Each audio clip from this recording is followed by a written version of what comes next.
आज आपके सामने वही मौका है जो गांधी के सामने था। बांग्लादेश में अत्याचार देख रहे हो ना, घर से निकाल जला मारा है, उजाड़ दिया कि नहीं? कितने लोग भारत से गए? कोई नहीं, लंका लगा देगा तुम्हारा वहीं पे। 1892 में गांधी गया था, न मीडिया न पुलिस न कुछ। उस समय जाके अंग्रेज से लड़ गए। जो आजादी की लड़ाई नहीं लड़े थे उनके लिए सबसे आसान तरीका है कि लोग हमसे सवाल न पूछते कि भाई तुम कहे नहीं लड़े थे। अफ्रीका में जब महात्मा गांधी गए तो वहां पे बोरा एक जनजाति थी, अंग्रेज सब उन पे बहुत अत्याचार किया था सब, बहुत अत्याचार किया था सब, मार और के खत्म कर दिया था सब अंग्रेज यहाँ पे। तो महात्मा गांधी जो थे ना, इनकी फिलॉसफी थोड़ी अलग थी। इनका कहना था कि जहां अंग्रेज के साथ देना है मानवता के आधार पर हम वहां साथ देंगे, लेकिन जहां हमारा राजनीतिक मांग है वहां हम साथ नहीं देंगे। तो जब युद्ध हुआ तो बोरा जनजाति को अंग्रेजों ने मार के खत्म कर दिया, गोली बारूद बम लगा के उड़ा दिया। लेकिन जो घायल हो जाते थे बोरा वाले, उनको ये लोग ले आते थे कैंप में, मेडिकल कैंप में, उसको मलहम पट्टी करते थे। अंग्रेज भी जो घायल हो जाते थे उनका भी मलहम पट्टी करते थे। इस नाते गांधी की दो छवि बनने लगी।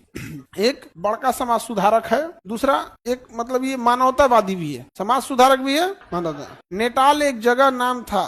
हाँ बाबू, नेटाल तो एक जगह है, अफ्रीका में क्या है? जगह है। नेटाल क्या है? जगह है। नेटाल इंडियन कांग्रेस की स्थापना किया था यहाँ पे। भारतीय राष्ट्रीय कांग्रेस 1894 में गांधी जी ने सचिव पद पर क्या किया गया था? मनोनीत किया गया था। ये उतना बड़ा नहीं है क्योंकि सचिव का पद कांग्रेस में उतना बड़ा नहीं होता था, अध्यक्ष का पद उतना बड़ा होता था। तो अफ्रीका में ही महात्मा गांधी थे, इंडिया में नहीं आए थे। अफ्रीका में क्या क्या किए थे, एक बार हम लोग अफ्रीका को देख लेते हैं। तो महात्मा गांधी ने जीवन का पहला आंदोलन भारत में किया है, अफ्रीका में।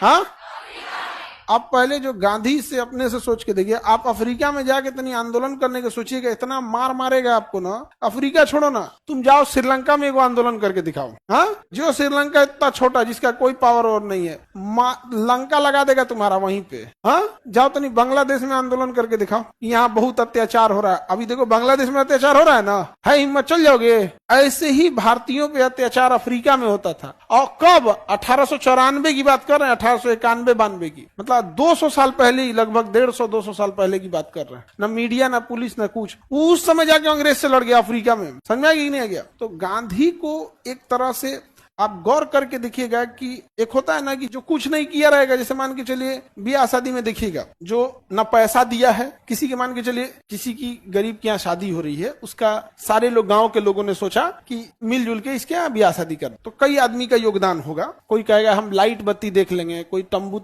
समियाना देख लेगा, कोई खाना पीना देख लेगा, कोई मैनेजमेंट देख लेगा, कुछ कुछ कुछ कुछ करके देख लेगा। अब उसमें एक चीज गौर करना, जो उसमें सबसे ज्यादा किया होगा उसका बहुत नाम होगा, उससे सबसे ज्यादा जलन किसको होगी? जो कुछ नहीं किया है। अब जो कुछ नहीं किया है ना, उसको देखना ध्यान से, वो कमी निकालेगा। खाना में नमक तनी ज्यादा हो गया था यहाँ पर, ये गड़बड़ था तनी सा, लाइट कट गया, जनरेटर में पानी नहीं, पेट्रोल नहीं भरा, यहाँ पे पानियों डाला जाता है, हंस कुंज रहा है जनरेटर में, और जनरेटर बंद होता है फ्यूल की कमी से नहीं, पनिया नहीं डालता है सब, वो तो भर के टंकी चल गया, अब पनिया नहीं डालेगा सब हो जाएगा। तो गौर करके देखना कि कौन इंसान, जो सामूहिक कार्य होता है, उस सामूहिक कार्य में आजादी कोई व्यक्तिगत काम नहीं थी। आजादी कैसा काम था? सामूहिक, सब लड़े थे, चाहे वो सुभाष चंद्र बोस हो, चाहे गरम दल वाले हो, चाहे नरम दल वाले हो, सब लड़े थे। तो आजादी एक सामूहिक काम थी। आप कोई भी सामूहिक काम कीजिएगा, उसमें अड़ंगा और बुराई, उस सामूहिक काम में जो सबसे कम मेहनत किया है या कोई काम ही नहीं किया, वो आके सबसे पहले बुराई निकालेगा। क्यों? क्योंकि उसे पता है कि ये सामूहिक काम में उसका कोई योगदान नहीं था। यदि सारे लोग चुपचाप बैठे रहेंगे तो पूछेंगे तुम क्या किया था रे, तुम क्या किया था? तो इसलिए वो पहले कहेगा नमक तेज नहीं, नमक खाना में तेज था, इसलिए उससे पूछ के नमक पे चर्चा हो जाएगी, जनरेटर काम नहीं कर रहा था। तो जितने लोग आजादी पे लड़ने वालों पे उंगली उठाते हैं, आप उनके पूर्वज या उनकी आइडियोलॉजी का हिसाब अगर देखेगा तो उनमें एक को लड़ने वाला नहीं मिलेगा। तो अपनी कमियां छुपाने के लिए थोप दो, भैया ये बूढ़ा आदमी है, इसके खानदान का भी कोई नहीं है, इस नरम दल का आदमी था, सब थोप दो इसको। तो एक ये स्ट्रेटजी है, समझ में आ गया कि नहीं आ गया? स्ट्रेटजी। आज आपके सामने वही मौका है जो गांधी के सामने था। बांग्लादेश में अत्याचार देख रहे हो ना, सबने देखा है, यहाँ पे घर से निकाल जला मारा है सब। माइनॉरिटी पे, माइनॉरिटी वहां पे सिख भी माइनॉरिटी है, मेजॉरिटी मेन माइनॉरिटी तो वहां हिंदू कम्युनिटी। उजाड़ दिया कि नहीं? नेपाल तो खैर जेनजी प्रोटेस्ट था, बांग्लादेश वाला उजाड़ दिया। कितने लोग भारत से गए? कोई नहीं। 1892 में गांधी गया था अफ्रीका। यहाँ तो बांग्लादेश बगल में, हिल जाइएगा, मतलब रास्ते से बंगाल का आदमी तो पैदल हिल जाएगा।